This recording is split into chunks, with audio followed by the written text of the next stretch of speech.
the troubles with video conferencing, right? Yeah, right. This has been a labor of love for the past 6 months or so for me, especially when Derek came and approached me about taking on driving the survey questions and digging into the data and that kind of thing. I had participated many times as a practitioner, and so this was a great opportunity to look at what kind of questions we'd asked in the past and adjust them and bring them forward in a way that we could get further information out. And the cultural questions that we put in there, it turned out that as we started slicing and dicing the data, Mm-hmm. that cultural information about satisfaction just went through every single aspect of the survey. Choices of what tools people use, how mature their practices are, how much training they get. It was great to see data that sort of hit that cultural part of DevOps and DevSecOps that we always take for granted as being intangible. Right. There's part of running the survey every year that the fun part of it is we assemble 40 questions and we ask people, but we have no idea what's going to come back. So it's always figuring out like, well, what's the story that people are telling and how do we then share that in the report? So it's fascinating. Like you can guess what the answers are going to be, but you really don't know until you see that raw data coming through and like, oh, this is what people were really thinking. So, or what people really do. Yeah, and we had some joke questions. Like the one that comes to mind when you say that, Derek, is the friction question. Yeah. So we added this question. Hassan Yassar from CMU and I were going through the survey questions, and we thought, why don't we ask who is the biggest friction point on your team? Because we wanted to see who was pointing fingers at who. And it was supposed to be just a joke question, just to break things up, or just the seriousness of the questions. But it turned out when we started looking at that and correlating with other information, that told a story in itself, based on mature and immature organizations. So even the sort of off question or off topic questions really made an issue or difference in the data this year. Yeah. So who is the friction point then?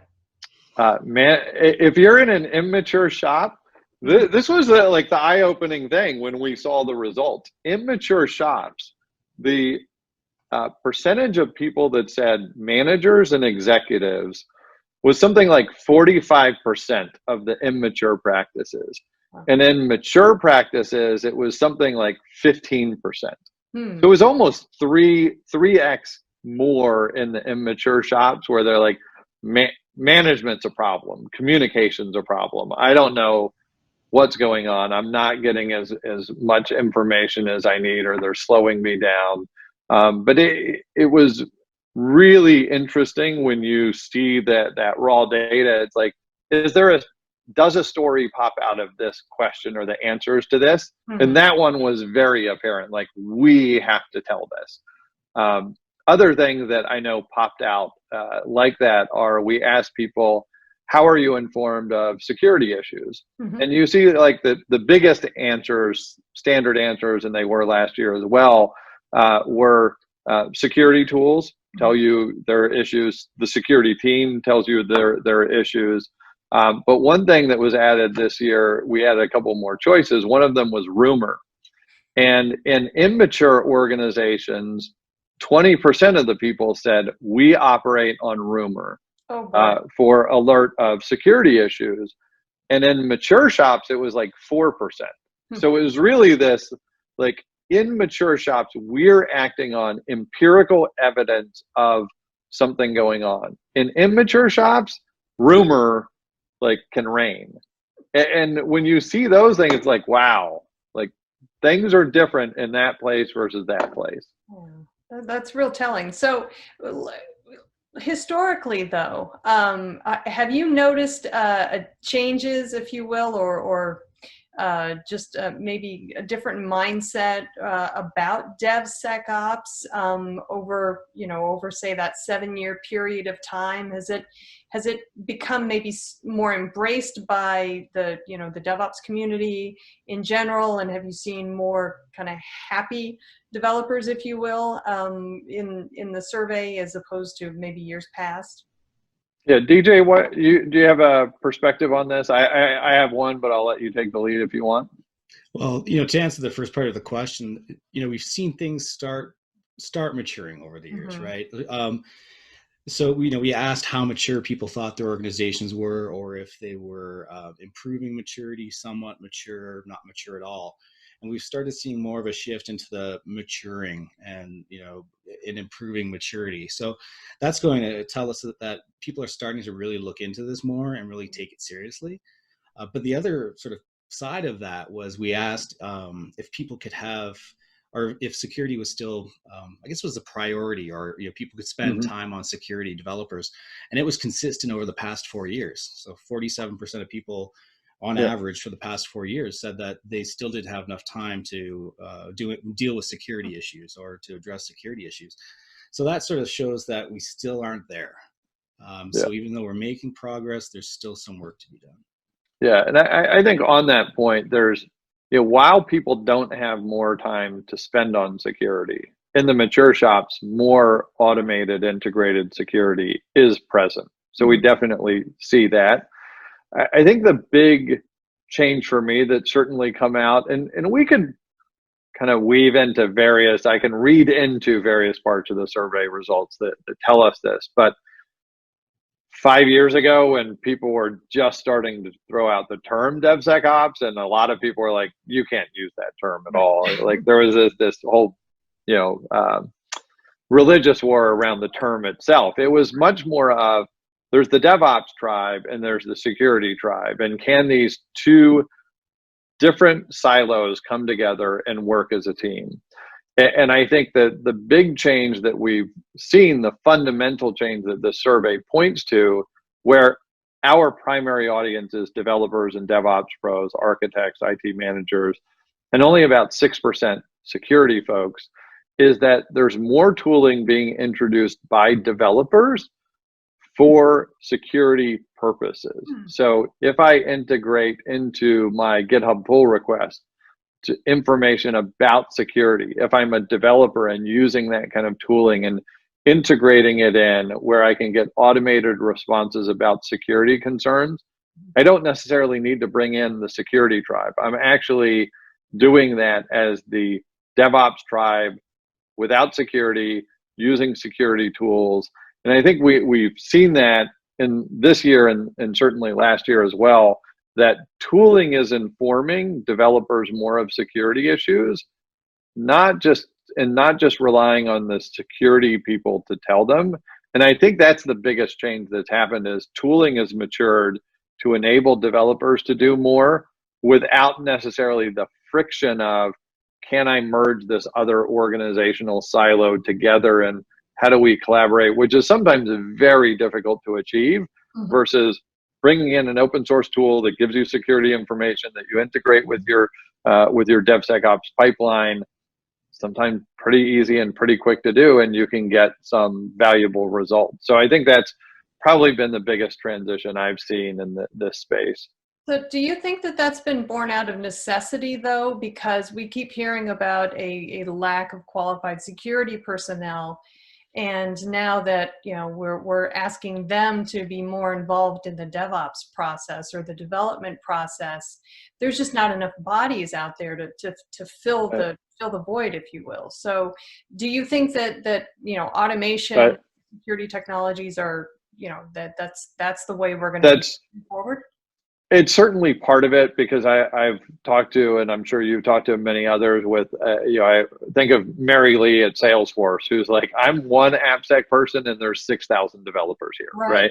Yeah. Like, there's no way they're going to scale Mary's role to, hundreds or thousands of AppSec people. So automation is becoming part of that. But I also think there's this traditional bolt-on conversation of security that never worked, or security teams that came in saying, oh yeah, we have all the tooling in the world, let me plug on or plug in a 2-hour tax of analysis on your application into your pipeline that's trying to deliver every couple of minutes.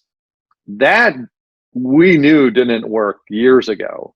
And so I think the industry in itself, whether there were security vendors or just newcomers that said, I know there needs to be another way to do this, that people can't add this multi-hour tax of analysis on their applications and code into the pipeline.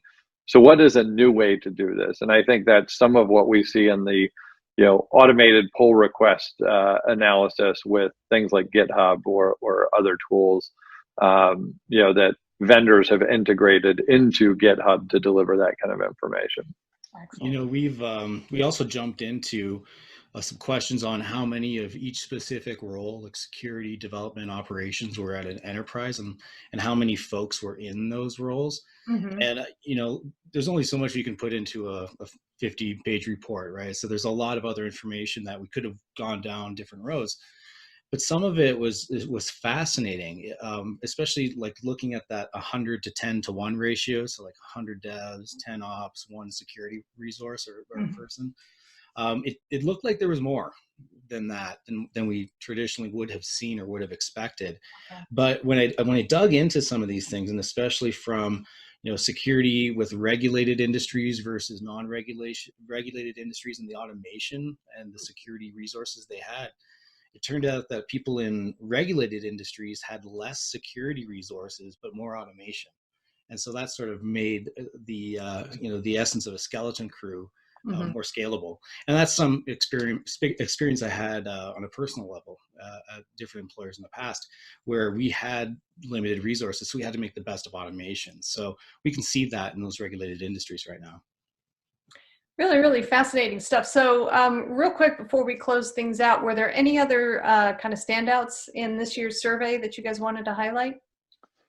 Yeah, one of my favorites to highlight, and this is, it's almost looked as an anti-pattern when you first see it, is we ask, have you had or experienced a breach, an open source related breach in the last 12 months? Overall in the survey, I think it was 23%, which is not a good rate. More than 1 in 5 had said yes, or we suspect a breach. In immature shops, it was 19%. And in the most mature DevOps practices, it was 28%. And so you'd think, wow, mature shops shouldn't be breached more than immature shops, and by a wide margin as well, almost 50% more. And so I went out to Twitter and I asked the Twitterverse and my friends in the community, like, hey, I've got a hunch as to why this is happening, but I'm interested in hunches from others. And there were 2 tribes that really came out in this conversation, a very active conversation.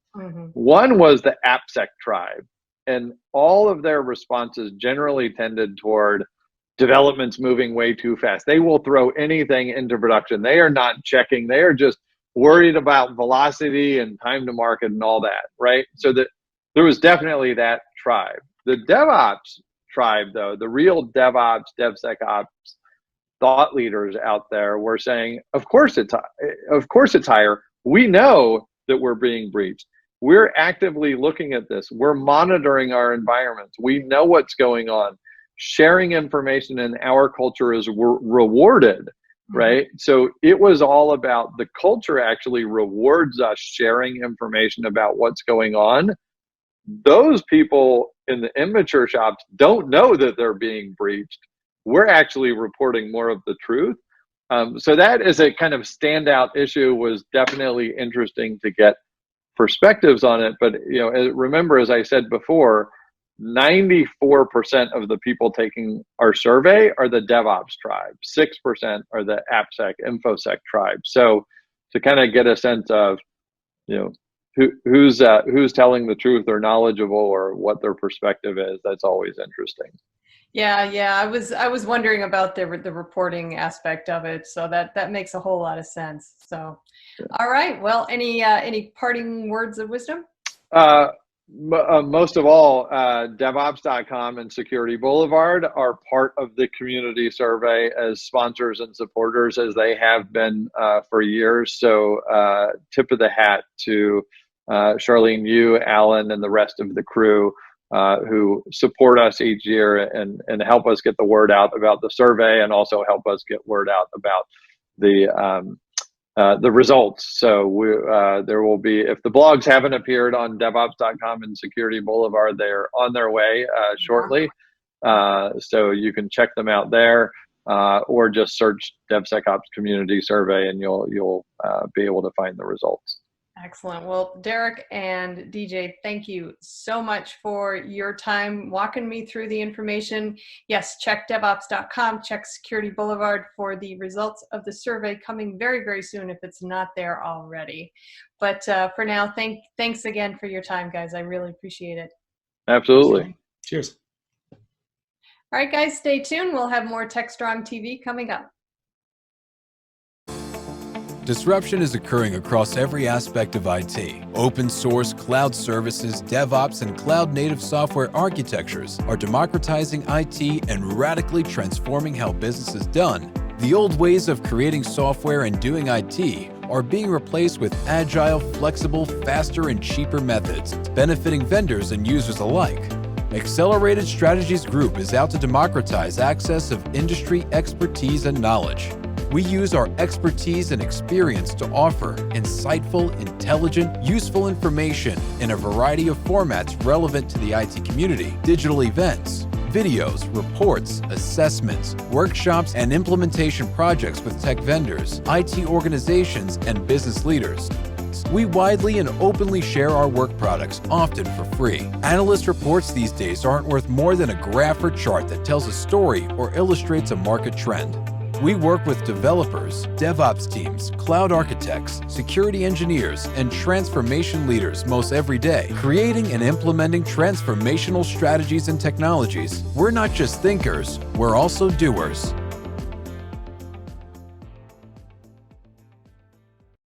All right. Thanks, Charlene, and thanks to the Sonatype team for everything they do around All Day DevOps, the survey, and for coming on TechStrong TV today.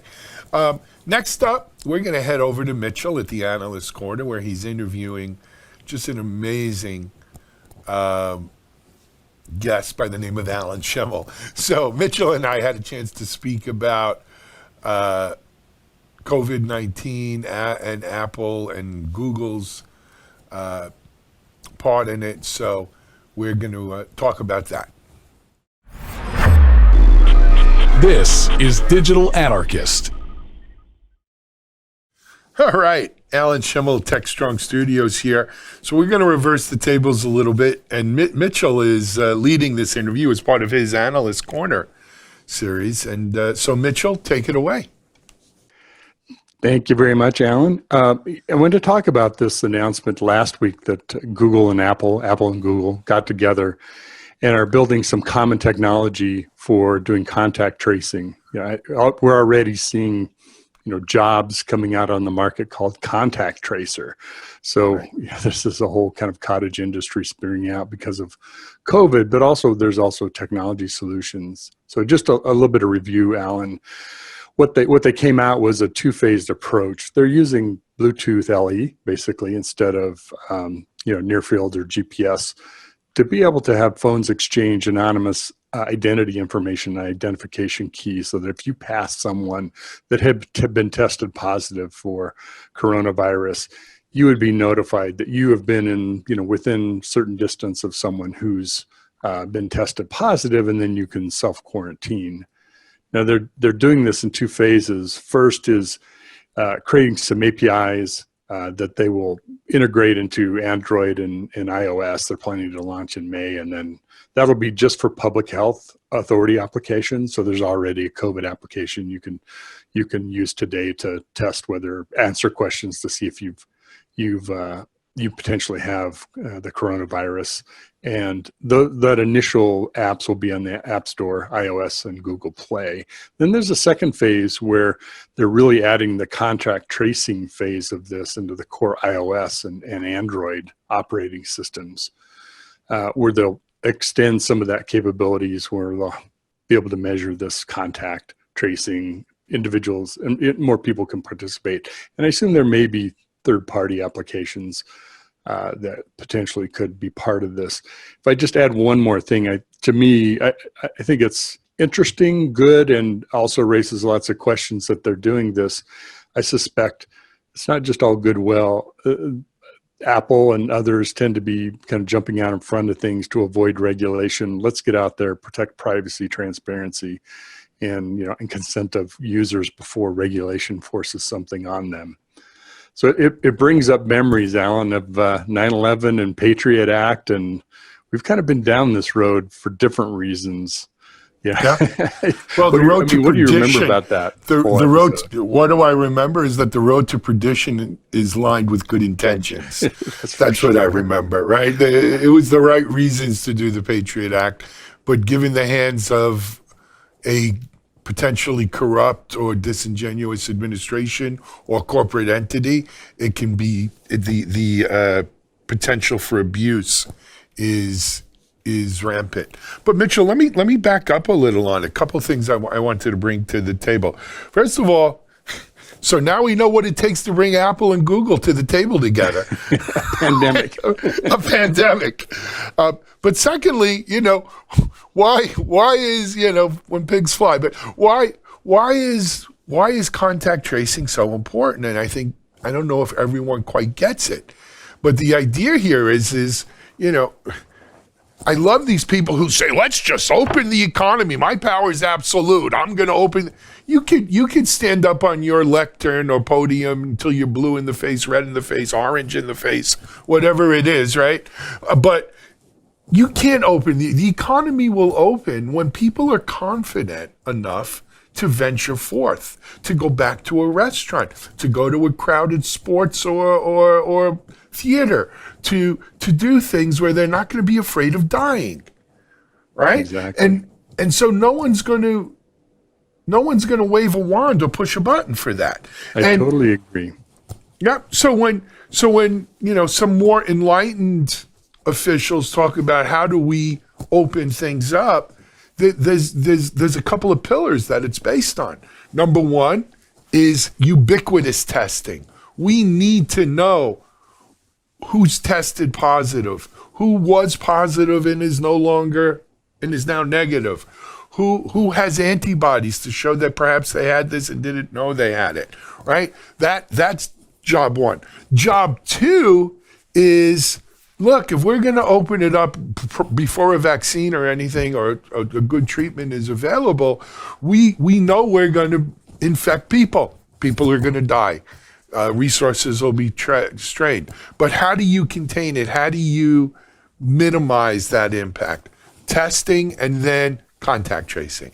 Yeah, so exactly. When we do find someone who has it, you find a pocket of people within a community. How did it get in there? Who did they come in contact with so that we can corral this thing, right? You've got to build fences around it. And that is where the contact tracing comes in. Now, when I first read this, man, I thought it was ingenious, right? I didn't think of the privacy implications, the potential for abuse, Big Brother and everything else. But what a great idea. If cell phones are ubiquitous and between Google and Android, it's 99.8% of cell phones or whatever it is, right? There might be some old Windows phones out there, but or Blackberries. But not sure how many, but okay. Well, I said 99.8. But anyway, if you could get something that works across that, man, that kind of solves that problem. And I'll be honest, I'll sign up today. I'll take the potential for abuse because I always feel like we could circle up a fence around the potential for abuse. But right now we need this. Well, not to be just an Apple fanboy, but they do take protection and privacy. That's core of what their relationship with their customers. And if they violated that, especially in a coronavirus situation, there's two thoughts, Alan. One, I think it's absurdly ridiculous to say we're going to open up the economy in just a flash step. And the way the conversations I've had about it is, think where we are today. Today on this day we're recording, there's almost 30,000 people that have died from this. That's from January through now. And that's from a few people coming into the country and starting the whole process. If you opened up things today, how many thousands, hundreds of thousands, maybe millions of people have coronavirus still that we don't know about it? And we would have, I think, the current problem time 10. So it's got to be this slow roll kind of phased integration. And I've thought about what's going to happen? Are people going to get labeled as, I've had the virus, so I'm okay, and other people walk around in bubbles, to protect themselves, or not going out, or what's all they going to look like? So you've got to have some way of protecting yourself, and that technology, I think, is a decent attempt to do it. I no doubt about it. Mitchell, you and I have both spent our careers in technology, and so we probably have a bias where we just think technology will find a way. Tech is strong. TechStrong. That's what we're on, right? And we'll solve the problem. And this is a potential problem solver, but like I say, so I'm sitting here, my Apple Watch on a Mac, talking to you. So who am I to talk? Yeah, who am I to talk about being an Apple fanboy? But and on my iPhone. But that being said, I lost faith in every corporate entity. They all have the potential for abuse, right? When you're ruled by profit. So maybe the present regime in Apple is a little more ethical, or the present regime in Google still believes in do no evil. But we've seen where this goes. We've seen where it goes. We've seen what happens when government gets involved. Just as easily can go the other way. That's for sure. So if you're going to do this, you got to put stuff in there. I'm sorry, go ahead. Point about, you and I being very accepting of technology solutions. I think generationally there's true and not true. Younger folks in newer generations than you and I are very used to giving away privacy to get benefits. Not so much maybe people in their 60s, 70s, and 80s especially. They're particularly vulnerable to this. So what that acceptance in that generation could be to the benefit or the detriment. I don't know. I'm not predicting anything, but it certainly brings up, long term. This data is out there forever once they capture it too. So to your point, someday could that be used against us? And all of you infected, non-infected separate here, and some of you go to Boulder, Colorado, and some of you go to Salt Lake City. Some go to the camps. Back to the stand, if you remember that book. Yeah. But there are safeguards we could build in. Is this a temporary thing that we do just until a vaccine is out? So maybe for the next 12 months or whatever. Right, and then wipe it, never to be used again. Sort of like destroying machine knowledge in the age in Dune, right? They tried to get rid of the smart machines, the thinking machines. And if you ever watch the second conclusion of Dune, written by Frank Herbert's son and Kevin Anderson, you know that those machines didn't really die off. They come back, and so that's the issue. Is once that genie's out of the bottle, it gets real hard to put back in. I've adopted the philosophy of nothing ever goes away, and not just because of the internet. Technology, COBOL programmers are in vogue, and there's probably code I've written 35 years ago that's still running today. Absolutely. Well, Charlene did an interview today with the Linux Foundation on the need for COBOL programmers. So there's all of these things. But Mitchell, I go back to my law school days, which is where I had a constitutional law teacher who actually had come from Stanford, and he taught two other folks in constitutional law way before me. And their name was William Rehnquist and Sandra Day O'Connor. He taught them both at I think I've heard of those names, yeah. They did okay for themselves. He taught them both at Stanford. And this guy's name, I'll never forget, his name was Cyril Means, Professor Cyril Means. And he taught us that none of our constitutional rights are absolute. No. Our right to religion, our right to free press, our right to free speech, all of these things are not absolute. Because almost every great Supreme Court case that you look at that deals with these rights involves a balancing, right? Public good versus constitutional right. The right of one person versus the right of another person. Your rights shouldn't abuse or deprive someone else of their rights. Then and so, what's better for the greater good? Well, for the public good. Right, for the betterment of public good. So this is a classic case of balancing what are the rights here. And in my mind, the public good wins out over the potential abuse here for privacy. I think it will for that reason. Just speaking personally, frankly, it's a concern of mine. Hey, I'm not in the 80 to 90 age group, but also, I'm thinking about when I am going out after the stay-at-home is lifted. How do I protect myself? I'm willing to do something like this with Apple and Google, for sure. Absolutely, I think we have to. To your point about constitutional law, and I would have loved to have been in a class like that.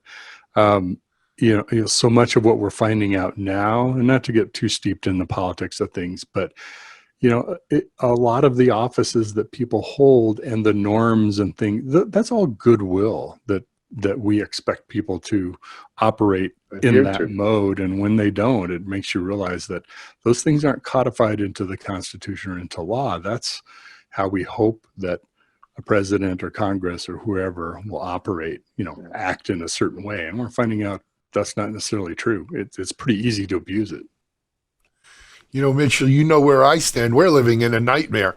So, all of everything we thought was normal is unnormal anymore. And I, for one, want to return to normal. But I'm in that camp as well. We'll leave our politics out of it. Yeah, we don't want to lose half our audience. No, or 38%, depends which poll you believe. Yeah. But yes, there is certainly the potential there, but I do think if we think it through, you can put up.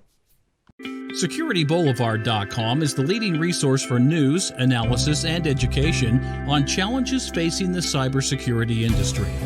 SecurityBoulevard.com covers all aspects of cybersecurity, including data security, DevSecOps, cloud security, application security, network security, security threats, and more.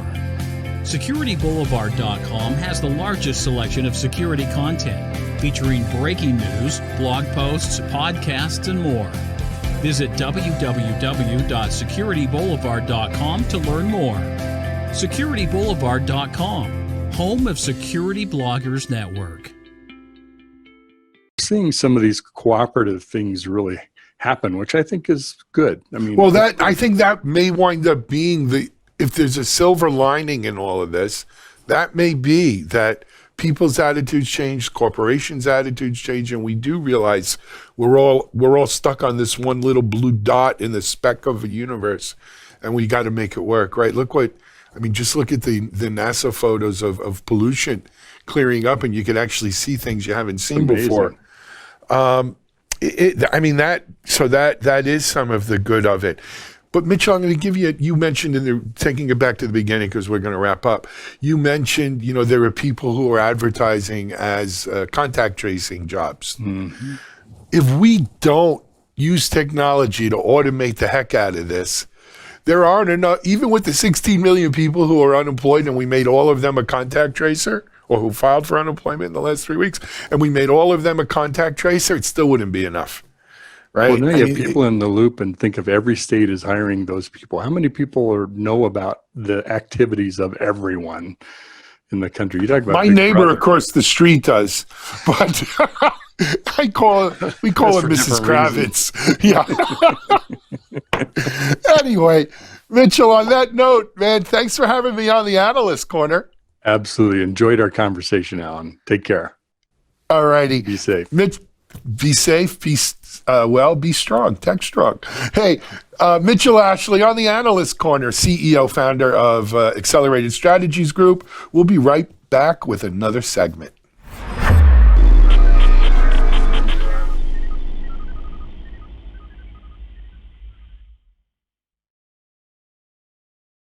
DevOps.com is the #1 online destination for DevOps education and community building.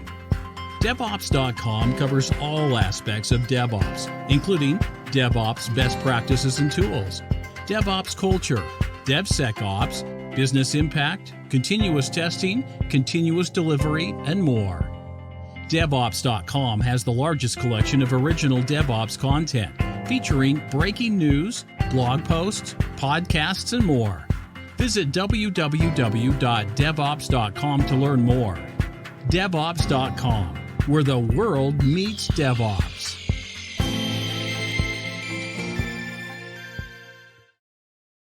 Hey, thanks, Mitchell. That was a great interview. It's always, Mitchell and I have been contemplating things like this since we worked together and from 2001 on.